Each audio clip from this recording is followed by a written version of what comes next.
Hi readers, Diane here to talk to you about the latest book by TJ Klune.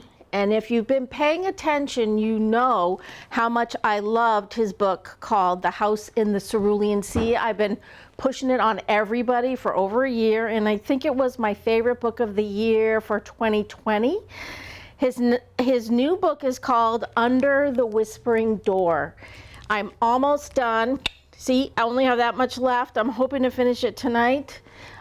It's equally as good as the last book. I'm enjoying it a lot. I still like The House in the Cerulean Sea much better than this one, but please check it out. Under the Whispering Door by TJ Klune. Hi, my name is Patty Pennick and I'm Head of Youth Services at the Goffstown Public Library.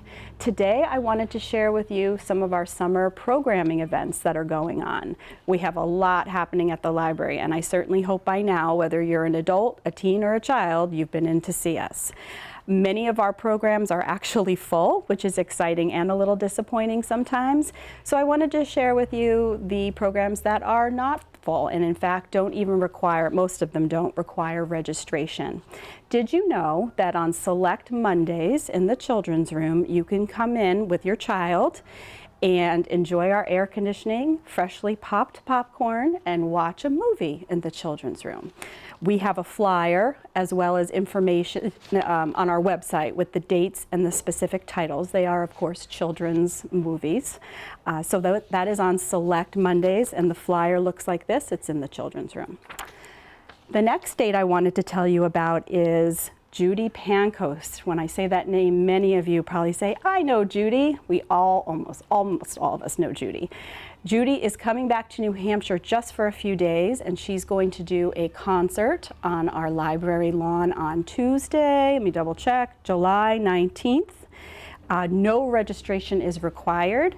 If there is rain, there will be an inside rain date that will not be at the library, and I will share that if it comes up. But hopefully it will be a beautiful day for us to rock and roll with Judy on the lawn.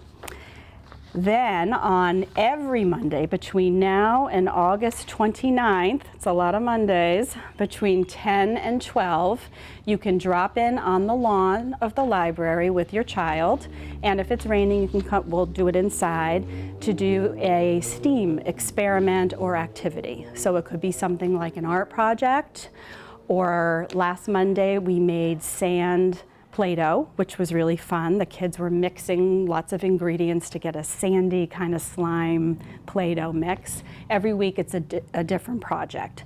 So again, that's a drop-in between 10 and 12 on Mondays, and no registration is required. Last but not least, I wanted to share with you that our theme for the summer is Oceans of Possibilities, and if you would like to earn some raffle tickets for the amount of time that you're reading, you can do so using Beanstack, which is our online platform this summer. Anybody with a library card can sign up, a Goffstown library card can sign up, and we are happy to tell you more about it here at the library, but please ask us about Beanstack. Hey everyone, this is Rob from the Goffstown Public Library. This week's book I am recommending The Loneliest Polar Bear, a true story of survival and peril on the edge of a warming world by Cale Williams. Here's a tiny little synopsis. A bear raised by hand, survival against the odds, their future is ours. Highly recommended. Summer seems to be a terrific time to do mysteries, and oh my goodness, did I do a fantastic mystery. Did I read a fantastic mystery. Slow Fire Burning by Paula Hawkins, the author of Girl on the Train. I told my sister to read The Girl on the Train, and I called her about a week later, and the conversation went like this. Hi! Can't talk now. Reading Girl on the Train. Click. I had high hopes for a Slow Fire Burning, and they were not disappointed. There's a body on a boat and a lot of people who can do it, and that's all I will tell you. Slow Fire Burning by Paula Hawkins. It's not a thick one. Really, really good. Hi everyone, I'm Liz in Adult Services, and one of my favorite books that I've read recently is The Final Revival of Opal and Nev by Donnie Wilson.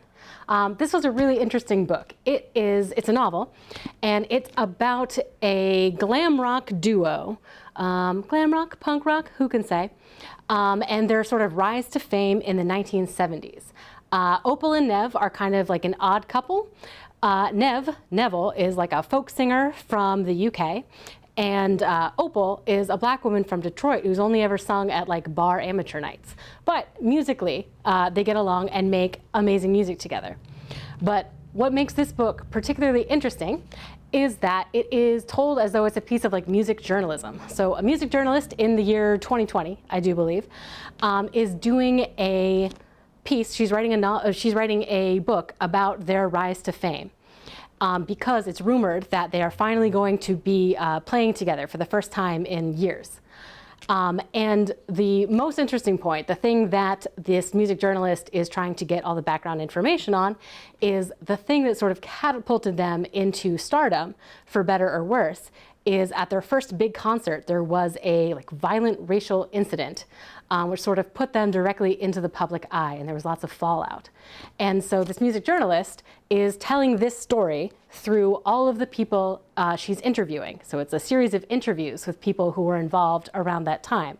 So you see this event from every different angle, and you get everyone's opinions about it, both at the time when it happened and reflecting on it from the year 2020. So there are a lot of different layers to this book, and it made it a really complex and like well-told story.